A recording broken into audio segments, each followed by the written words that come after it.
서부지법 폭동에 고무된 윤석열이 헌법재판소에 등장했습니다. 오늘 재판부가 질문한 것은 몇 가지밖에 없었습니다. 최상목에게 건넨 쪽지에서 비상입법기구가 무엇을 의미하는지, 계엄을 왜 선포했고 국회에 군대를 보내 의결을 방해하려 했는지, 최상목에게 건넨 쪽지는 기억이 나지 않는다. 국회 의결을 방해하려 한 적이 없다. 계엄과 포고령은 실행하려 한 것이 아니다. 라고 답변했습니다. 옆에서 윤석열을 지켜본 탄핵소추단은 이렇게 말했습니다. 네. 저는 짧게 네, 변호인단 얘기를 한번 들어볼까요? 변호기를 방청한 소위를 말씀을 드리겠습니다. 피소신 윤석열이 오늘 재판에 왜 참석하는가, 그리고 오늘 말고도 계속적으로 이 현재 재판에 참석한다는데 도대체 왜 참석을 할까, 이게 의문이 들었습니다. 그런데 오늘 가만히 피소신 얘기를 듣다 보니까 나름대로의 판단이 있었습니다. 오늘 주로 말씀하시는 내용들도 본인들한테 불리하다고 판단되는 것은 기억이 없다라고 말씀하시고, 유리하다고 판단하는 부분은 분명하게 말씀을 하십니다. 그리고 주로 하시는 말씀이 부정선거 얘기를 합니다.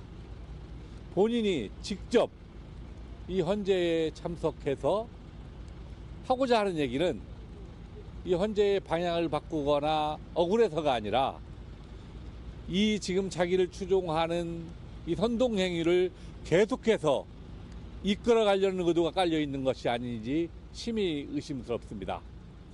통상적인 대통령을 하신 분이라고 하면 지난 발생에서 자기를 지지한 사람들이 체포돼서 구속되고 또 이를 받은 경찰들이 다쳤습니다.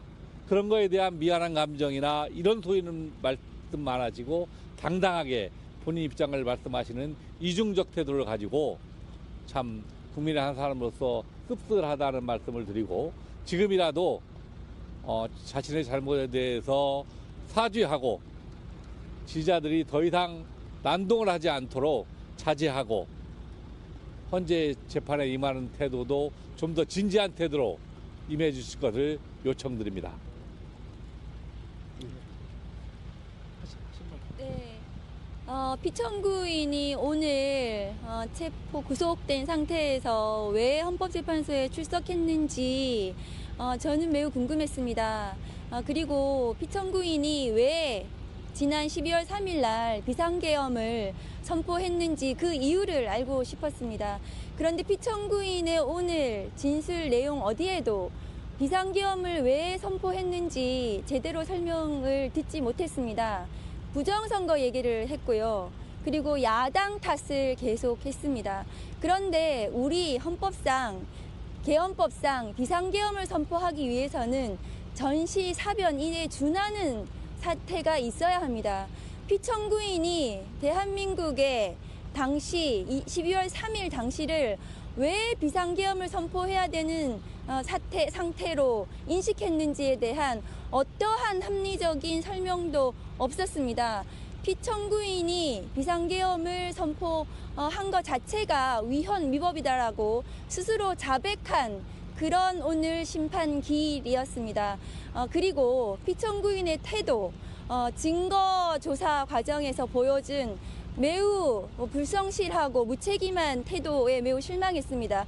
심지어 앞으로 있을 증인신문과 관련해서 자신 때문에 인생을 망친 군 장성들과 경찰 지휘부에 대한 증인신문에 대해서 그 지휘에 따랐던 그 장성들이 피청구인 면전에서 증언을 하는 것이 매우 힘든 상황이기 때문에 그 면전에서 증언하지 않도록 요청한 것에 대해서 심지어 웃음까지 보이면서 매우 이 헌법 재판에 대해서 본인이 불성실하게 저는 임했다라는 점에서 매우 실망스러웠습니다.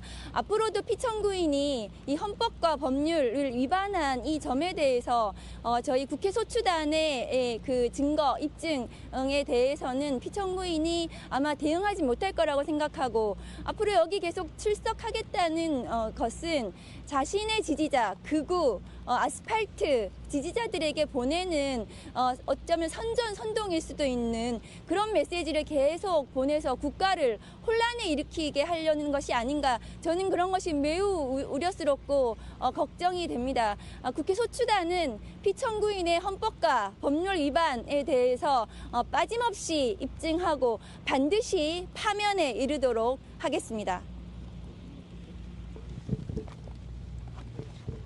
예, 잘 아시다시피 비상계엄은 전시 및 사변에 준하는 사태가 발생해야 선포할 수 있는 것입니다. 저는 오늘 피청구인이 본진만이 알 수 있는 그 당시 즉 지난해 2024년 11월 북한의 남침이 임박했다든지 아니면 북한의 특수부대가 서울에 테러리스트를 보내서 대한민국 수도 서울의 안보를 마비시키고 생명을 위협하려 했다든지 그런 증거를 제시할 줄 알았는데 그런 증거 일체 제시하지 못했습니다. 국가정보원도 이미 지난해 11월에 그 어떠한 남침 징후도 또한 북한의 특수부대가 테러리스트를 대한민국으로 잠입시킨다는 정보가 없었다는 점을 인정한 바 있습니다. 그렇기 때문에 비상계엄을 선포해야 될 근거 단 하나도 제시하지 못했습니다. 두 번째 부정선거 관련입니다. 2024년 3월에 이미 여인영 방첩사령관, 특전사령관, 수방사령관이 모였고 또 그 3월에 대통령 관저에서 국방장관, 안보실장, 경호실장이 만나서 계엄과 비상대권에 대해서 논의를 했습니다. 그것은 어느 때입니까? 바로 2024년 4월 22대 총선 이전입니다. 그 이전에는 피청구인이 대통령으로 선거에서 당선되었으며 국민의힘이 압도적으로 지방선거에서 승리하였습니다. 뿐만 아니라 이미 피청구인 본인이 중앙선거관리위원장을 임명하였고 그에 이미 2022년 7월에 또한 본인의 친구인분을 중앙선거관리위원회 사무총장으로 임명하셨습니다. 그렇기 때문에 어떤 부정선거가 있다면 그것은 본인의 책임이십니다. 그럼에도 불구하고 부정선거론을 계속 불집혀서 이렇게 국가를 어지럽히게 하는 것 역시 제2, 제3의 헌정문란, 국헌문란을 초래하는 행위 아니냐라고 지적하지 않을 수 없습니다. 이상입니다. 저는 오늘 피청구인이 답변에 대해서 참으로 실망했습니다. 일국의 대통령 이전에 30년간 검사로서 검찰총장을 지낸 사람이 그렇게 답변할 거는 생각을 못했습니다. 적어도 재판장 질문 두 가지, 최상목 쪽지를 아느냐, 두 번째 여인영 수방사령관 등에 대해서 전화한 적 있느냐, 이 두 가지 질문에 대해서 본인 책임이라고 말할 줄 알았습니다. 모두 부인하면서 자기 부하들의 책임으로 돌렸습니다. 정말 이런 상황, 30년간 법을 집행한 사람이라면, 공정과 상식을 이야기했던 사람이라면 모두 내 책임이다, 이렇게 해야 맞다고 생각합니다. 그리고 자기 지지자들, 아스팔트 지지자들 선동선전에서 나와서 이 헌법재판소에 나온 거라면 꿈을 깨셔야 한다고 생각합니다. 국민들은 현명합니다. 피청구인 윤석열의 실체를 곧 아실 거라고 생각합니다. 많이 나오면 나올수록 본인에게 손해라고 생각합니다. 이상입니다.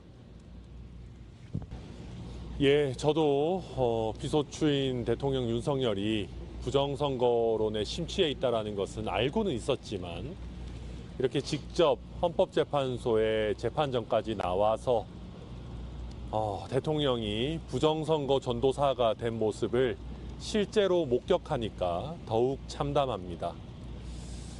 그래도 일국의 대통령으로 선출된 사람이라면 이번 위헌적인 비상계엄 선포로 인해서 대한민국이 겪었던 우리 헌정사의 큰 상처, 어마어마한 외교 안보적 손실, 또 정말 경제와 우리 자영업자들이 입은 손해에 대해서 국민들 앞에 최소한 사과하는 모습은 보였어야 됩니다. 그리고 본인이 대통령이고 평생을 법조인으로 살아온 사람이라면 이번 서부지법 폭동 사태에 대해서 본인 지지층에 대해서도 이런 폭동은 일으키지 말라라고 하는 최소한의 자제를 당부하는 메시지는 내보냈었어야 됩니다.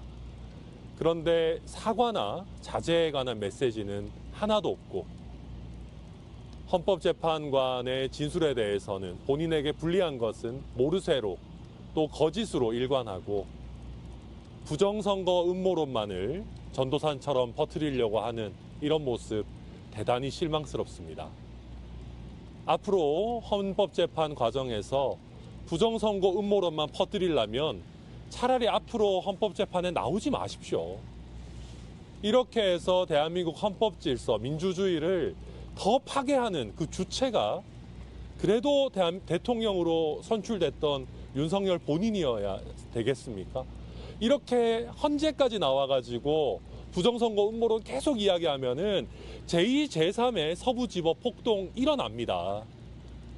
제발 지금이라도 피소추인 윤석열 대통령은 본인이 가졌던 지위에 대한 최소한의 책임감을 느끼고 더 이상의 헌정질서, 민주주의에 대한 파괴가 없도록 본인이 해야 되는 최소한의 메시지를 내주기를 꼭 간곡히 부탁합니다. 조 위원님께서 마무리 주십시오. 예. 한마디 일갈로 딱. 네. 오늘 윤석열 피청구인께서 공손하게 재판에 임하는 모습을 보았습니다. 앞으로도 빠짐없이 계속 출석해서 본인이 무슨 짓을 저질렀는지 한번 뒤돌아보는 그런 성찰의 시간을 가졌으면 좋겠습니다. 피청구인 윤석열의 오늘 발언 중에 부정선거보다는 선거 시스템 점검이었다라는 부분에 방점이 찍혀 있었다고 저는 생각을 하는데 앞으로 어떤 주장을 계속할지는 지켜보겠습니다만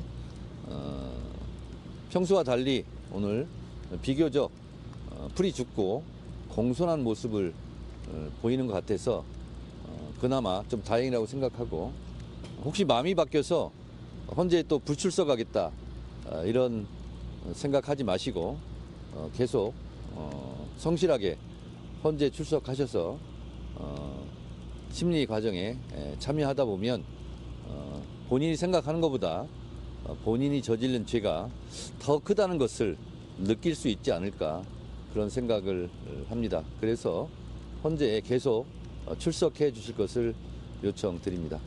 고맙습니다. 예, 수고하십시오.